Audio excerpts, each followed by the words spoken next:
pessoal, tudo bom com vocês? Eu espero que sim. Então, na última aula estudamos um pouco sobre o material didático, o seu conceito, sua classificação geral e aspectos da elaboração. Também estudamos sobre o design e material didático, a criação e produção, bem como falamos bastante do design instrucional, lembram? E por fim, sobre o modelo AD, e suas etapas. Eu espero que vocês tenham absorvido bastante sobre esses conceitos, que são conceitos iniciais para essa matéria, mas não menos importantes, ok? Antes de começar a aula efetivamente, eu vou pedir novamente a vocês que em nossas aulas estejam munidos de papel e caneta para quando surgir alguma dúvida, Então aí depois vocês anotem essa dúvida e postem no nosso fórum Tira Dúvidas, ok? Já aproveitando para dizer novamente que vai haver um fórum Tira Dúvidas para cada uma de nossas aulas, tá? Então postem as dúvidas no fórum condizente à aula, para não misturarmos os assuntos, combinado? E para que tenhamos um bom resultado, será necessária a dedicação de vocês. Conto com isso mais uma vez, nos estudos e atividades da sala virtual, mas também é muito importante que vocês leiam todo o material que eu vou estar postando na plataforma e façam muita pesquisa. Vamos começar? O principal tema da aula de hoje será sobre o material didático impresso e sobre as mídias digitais e editoração. Vamos destrinchar um pouco isso, Agora, vamos analisar o cronograma da aula de hoje. Aqui está o nosso cronograma da aula de hoje, E os principais tópicos são material didático impresso, vamos falar um pouco sobre o livro, o que é, o livro e sobre a sua cadeia produtiva. Vamos falar também sobre as etapas de criação de material didático, a seleção do material, a função do professor, a proposta de análise de material didático. Vamos falar também sobre a diversificação do material didático e, por fim, sobre mídias digitais. Tudo bem? Então, iniciaremos nossa discussão sobre o material didático impresso. Na última aula, vimos uma amostra desse tema, mas agora iremos aprofundar um pouco mais, começando com a conceituação, criação, desenvolvimento e produção desse tipo de material. Então, vamos falar um pouco sobre a importância do livro, que desde sua origem vem documentando e registrando a história humana e tem sido vastamente utilizado por inúmeros pesquisadores, cientistas e até mesmo blogueiras e blogueiros que criam livros para eles, hoje em dia. Dessa forma, na nova era digital, já que possuímos livros de todos os tipos.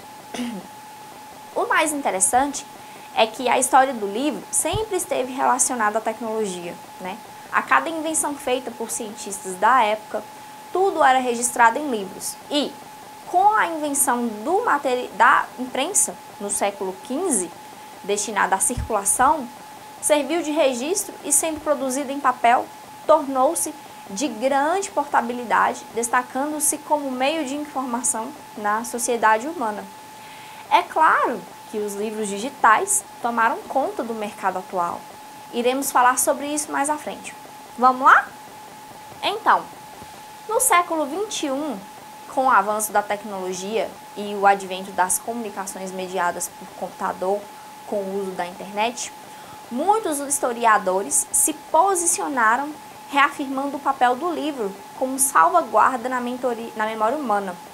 No entanto, observam-se transformações no mercado produtivo e no consumo tradicional da mídia impressa em inúmeros setores, dos tradicionais jornais impressos aos livros didáticos, Com este panorama, a economia da cadeia produtiva do livro se transformou e também a participação do autor, das editoras, das gráficas e dos lojistas foram modificadas com isso. Novas tecnologias, novas mudanças, Sendo assim, as principais características, acertos e dificuldades de cada etapa da produção foram assinalados em um breve levantamento, cuja finalidade seria contribuir com a educação na produção do material didático, que é o nosso foco aqui, né? Vamos falar um pouco sobre o livro no próximo slide. Então, o que é o livro? O livro, desde as suas origens, lá atrás, em seus diferentes suportes e formas de impressão, serviu de registro do conhecimento humano, né? O livro ele surgiu da necessidade das sociedades de gravar, divulgar e manter registros sobre os seus produtos, costumes e sobre a própria história. Alguns exemplos dos nossos livros das antiguidades são os textos gravados em coluna de pedra ou papiros egípcios. Lembram que eu comentei o que era papiro na nossa primeira aula, né? Pois bem, só que a primeira impressão de um livro completo, parecido com o que temos hoje em dia, todo encadernado, todo bonito, foi a Bíblia. E quem fez isso foi o Johannes Gutenberg, em 1455, lá na Europa. Também tivemos vários casos de escritas em suportes, como as placas de argila ou pedras entalhadas criadas pelos povos no Oriente com pedaços de madeira ou de bambu cobertos tanto por ideogramas como por outros códigos de linguagem. Vocês já devem ter visto esse tipo de escrita em cavernas, em algum jornal, filme ou na TV por algum acaso, certo? Aí então, quando saiu o primeiro livro, que foi a Bíblia, como a gente estava falando, a produção de livros, lá em 1455, ela teve um grande impulso com a invenção da imprensa. Os famosos jornais impressos, né? E desta maneira, os livros se tornaram acessíveis e começaram a se popularizar desde então. Entenderam um pouco sobre a história e o surgimento do livro, pessoal? Eu espero que sim. Mas, e a cadeia produtiva de um livro? Como será que funciona? Vocês já pararam para pensar nisso? Então, o livro, para ser criado, ele depende de vários fatores, né? Depende de um processo colaborativo e de uma complexa cadeia produtiva que reúne os setores autoral, editorial, o setor gráfico, o setor industrial gráfico, de papel, distribuidor, atacadista, livreiro e de bibliotecas, que, de certa maneira, seriam responsáveis pela criação, comercialização e distribuição do produto. Não é tão simples como parece, né? Mas é interessante sabermos que o mercado do livro no Brasil combina em várias frases a relação comercial e colaborativa entre editor e livreiros, que são distribuidores e atacadistas, varejistas e consumidores, que são as bibliotecas, instituições e pessoas, além da participação de órgãos estatais e governamentais responsáveis pela gestão dos programas de incentivo ao livro didático, né? Como distribuição de livros de português e matemática e demais matérias para escolas públicas. Entende-se a cadeia produtiva do livro como um processo colaborativo entre os seguintes agentes. Aqui nesse esquema podemos visualizar os agentes, que são o autor, o editor, revisor, designer e a gráfica. E, por fim, o mercado consumidor. Vamos falar agora um pouco do papel de cada um desses agentes. Então, o autor, ele é responsável pelo conteúdo da obra literária, né? Trata da pessoa que elabora de forma inédita uma obra literária e a apresenta finalizada a um agente literário ou diretamente a uma casa editorial. O editor, ele é responsável pela parte comercial da publicação da obra. Ele que define coleções e qual publicação a ser direcionada a cada nicho de mercado.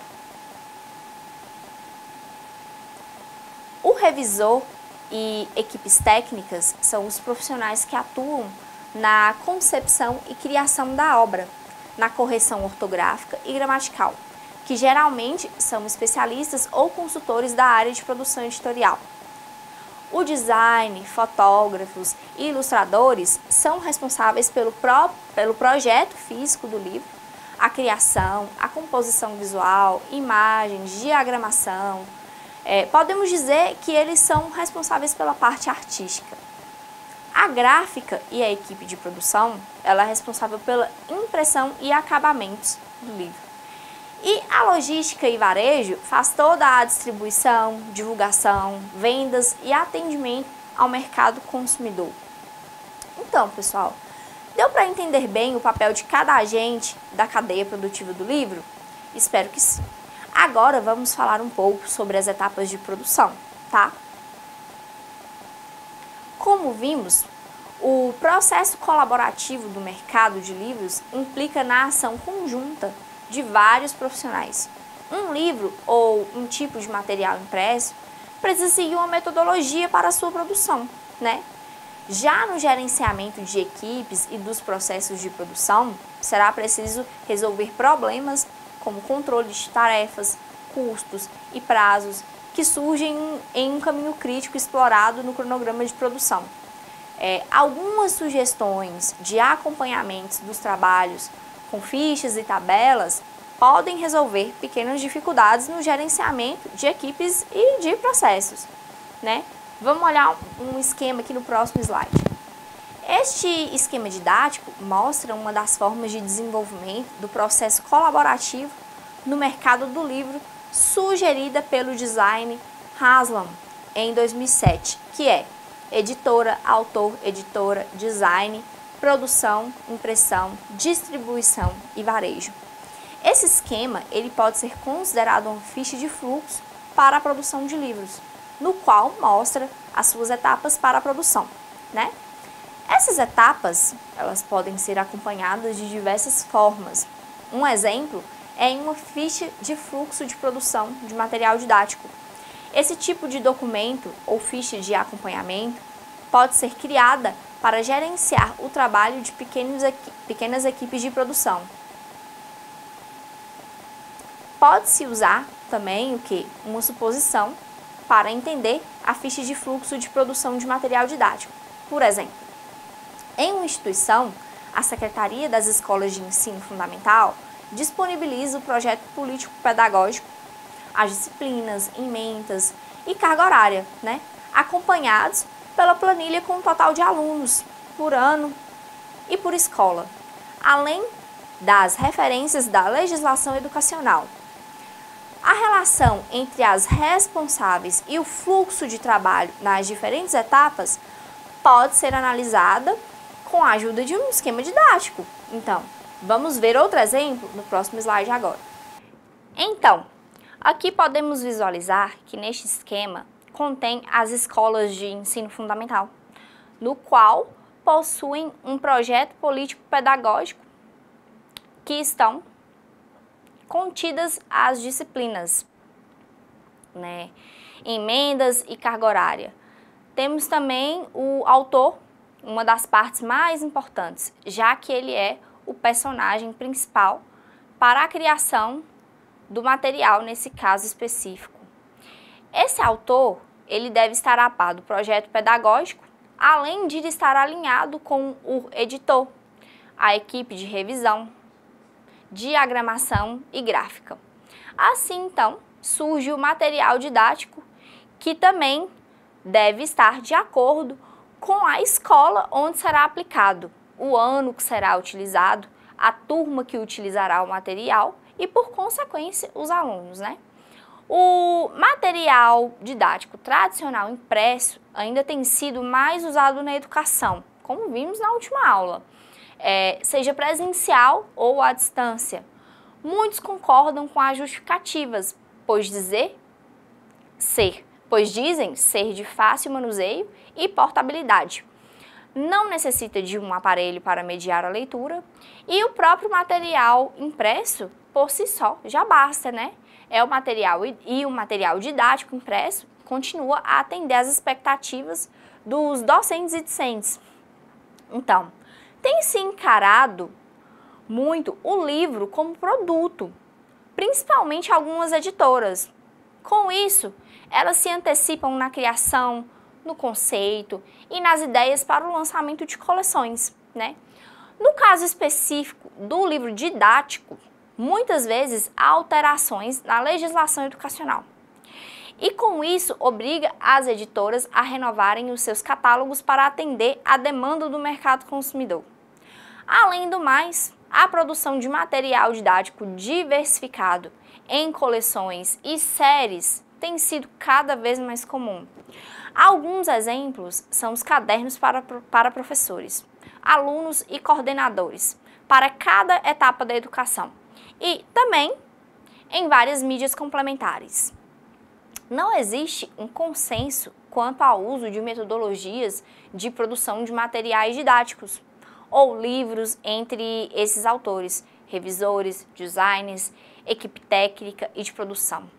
À medida que se realizam os processos, ou seja, que se finaliza o produto, é recomendada uma revisão da documentação. Então, aqui no próximo slide, temos que o autor Haslam, em 2007, criou algumas abordagens que permitiram iniciar uma discussão sobre a criação do material didático impresso, né? Essas etapas fazem parte do esquema didático, que são a documentação. Nesta etapa, deve-se registrar e preservar todas as fases de criação, com imagens, desenhos, descrição. Os documentos, eles permitem rever, avaliar e sugerir mudanças em qualquer uma das etapas de desenvolvimento do trabalho. A abordagem documental fundamenta os outros tipos de criação, funciona como um apanhado de ideias que ajuda a nortear a proposta e serve de memória para futuros trabalhos, né? A análise nessa etapa, ela vai ser necessário definir a estrutura e criar um formato para organizar o conteúdo, dados ou documentação, encontrar um fio condutor, ordenar e hierarquizar, né? Os resultados de trabalhos analíticos tendem a propostas contemporâneas e objetivas, podem ajudar no preparo de coleções para o ensino médio, temas transversais e etc. né? A expressão. Nessa etapa, os argumentos emocionais e expressivos podem contribuir com o resultado do material gráfico, marcado pelo uso da cor, texturas e símbolos de maneira pessoal e única. Uma fase que pode explorar o potencial criativo do designer de acordo com as finalidades da proposta, por exemplo, na produção de material didático para a educação infantil, encontra-se abordagens expressivas e livres voltadas ao mundo infantil. E por fim, o conceito, que é uma etapa importante que se destaca por apresentar uma ideia gráfica ou um conceito que visa fundamentar a criação do material impresso. Inúmeros conceitos podem ser baseados em argumentos como preservação da vida, meio ambiente, ecologia e por aí vai. No desenvolvimento de coleções didáticas, a equipe ela deve refletir sobre a importância da composição gráfica dos elementos do texto e considerar o conteúdo e as imagens, né, interdependentes nas áreas mídias e linguagens. No livro e na maioria dos tipos de material impresso, os seguintes elementos precisam ser definidos, conforme a gente vai ver no próximo slide. Formatos da página, grades, elementos tipográficos, família de tipos. Então, vamos falar de um por um. Os formatos da página é a relação entre a largura e a altura da página, ou seja, o tamanho do papel, né? Deve-se seguir os formatos comerciais normatizados e levar em conta o aproveitamento do papel, a adequação às finalidades e usos. O formato do papel utilizado na impressão de livros, se estiver de acordo com a norma BNT, que é a Associação Brasileira de Normas Técnicas, segue a padronização da série A e suas subdivisões, como o formato A1, que é de 594 por 841 milímetros, e o A4, que é de 210 por 297 milímetros, que é o mais utilizado, que é o papel A4. As grades são uma estrutura em malha, que estabelece as divisões orientais e verticais da parte interna da página. O layout vai estabelecer a distribuição dos textos, imagens, tabelas e etc. Os elementos tipográficos fazem parte da escolha e distribuição dos tipos, letras individuais, fontes ou famílias de letras nas páginas, composição de títulos, parágrafos, alinhamento do texto, divisão em colunas e etc. E por fim, a família de tipos consiste em um grupo de letras que compartilham o mesmo nome padrão, né? Um exemplo é uma fonte, que consiste num conjunto de caracteres dentro de uma família. Uma importante observação é que na produção de material didático para a educação infantil devem ser consideradas as opções de tipos, que são letras individuais, ou famílias de letras que, preferencialmente, devem ser usadas em caixa alta e sem separação silábica, pois a maioria das crianças ainda não se encontram alfabetizadas.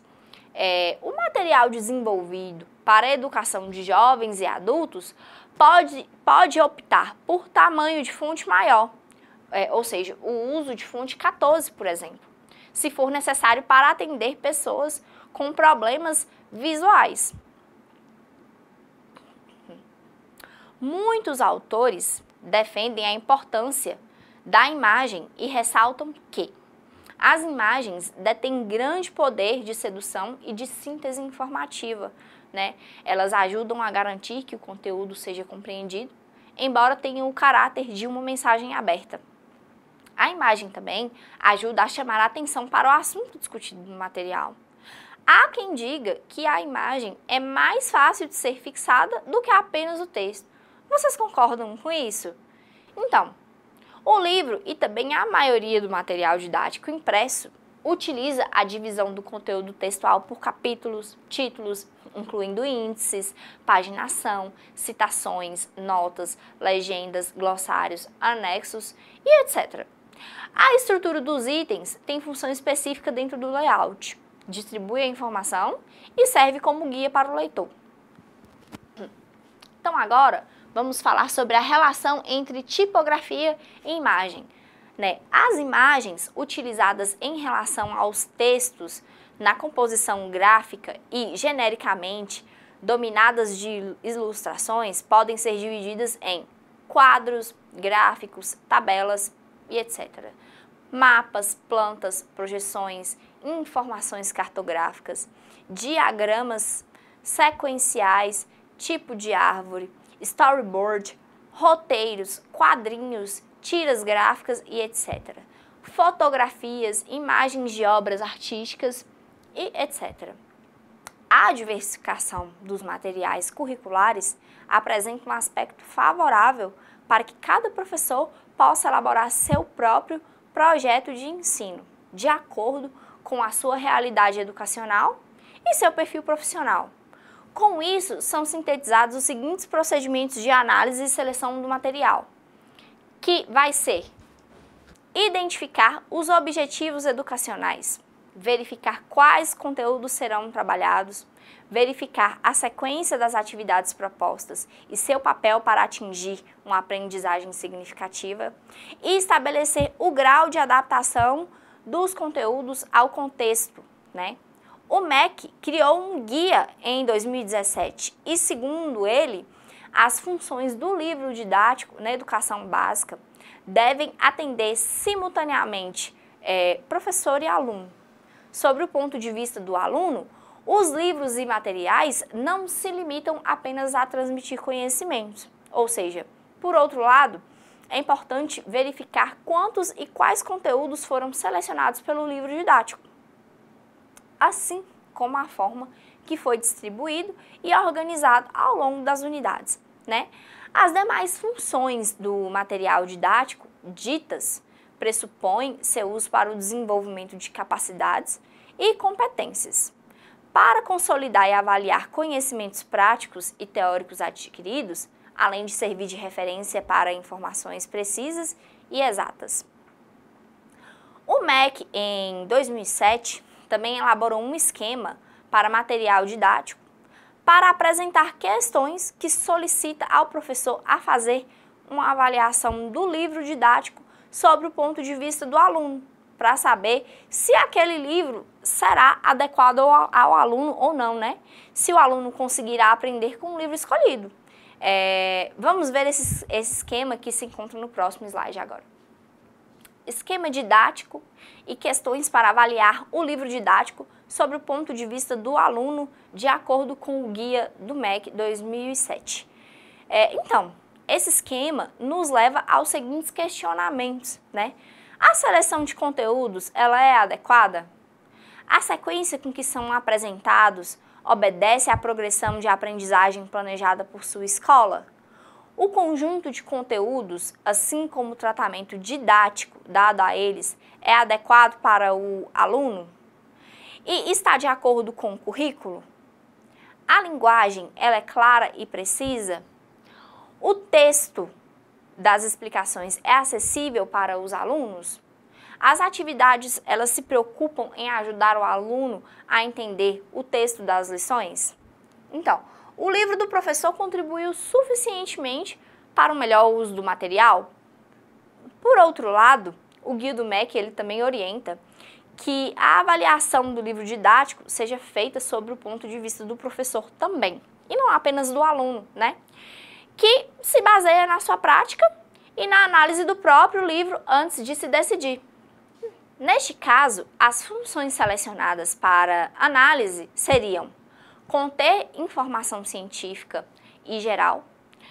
O conteúdo teria que ter formação pedagógica diretamente relacionada à disciplina em questão, roteiro ou plano detalhado para o desenvolvimento das aulas, além de auxiliar na avaliação dos conhecimentos práticos e teóricos, né? Esse esquema, ele também remete ao professor alguns questionamentos, que são: a seleção de conteúdos, ela apresenta uma informação científica e geral?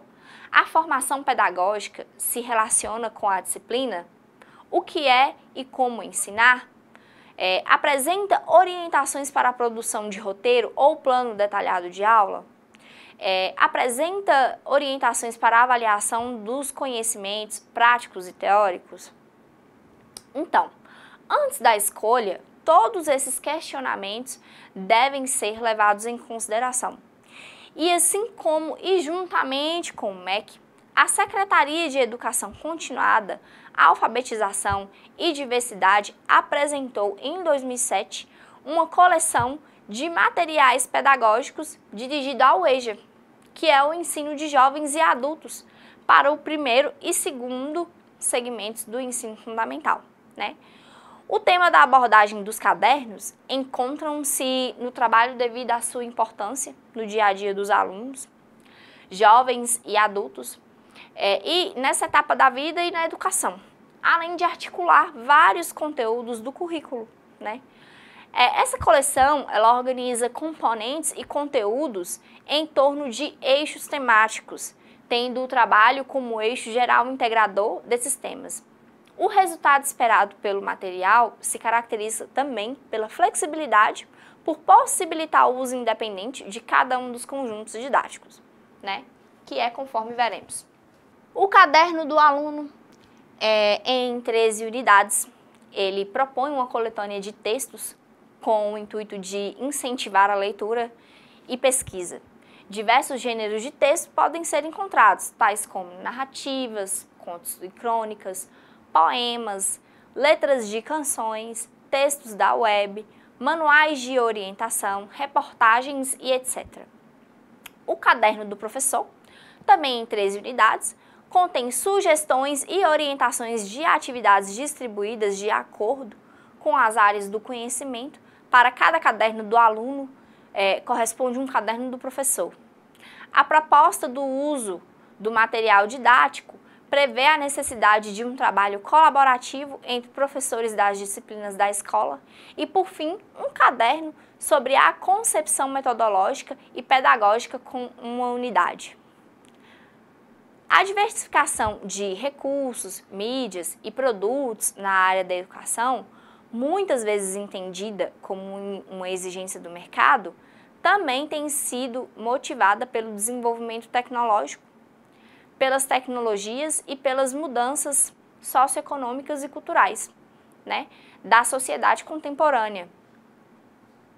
Observa-se, por exemplo, que diferentes propostas de ensino ou de projetos pedagógicos defendem a diversificação do material didático. O guia do MEC mesmo, ele fala sobre a necessidade de serem trabalhados materiais didáticos distribuídos por séries ou ciclos, ou seja, foram apresentadas considerando a importância pedagógica do uso de coleções didáticas. E, entre os tipos de material didático desenvolvidos, o manual do professor passa a ser imprescindível para o seu desempenho no uso de livro didático. E, segundo o guia do MEC, ainda, deveria explicitar a proposta didático-pedagógica, ou seja, é desejável ainda que explicite seus fundamentos teóricos e que indique a discuta, no caso de exercícios e atividades, as respostas esperadas. Nessa sequência, foram apresentadas 4 possibilidades de material didático e, em seguida, algumas das séries ou coleções dirigidas à educação formal e informal servem de exemplos, como podemos ver no próximo slide. Então, coleções didáticas, que é para o ensino fundamental, EJA e ensino médio. O livro-texto para consulta do discente, dividido por aula, índice, com atividades práticas e lúdicas, citações de obras literárias, musicais, de arte, da cultura cotidiana e da mídia impressa, televisiva ou do cinema, propostas de pesquisa, glossário, dúvidas e sugestões, mapas, tabelas, quadros, ilustrações e referências.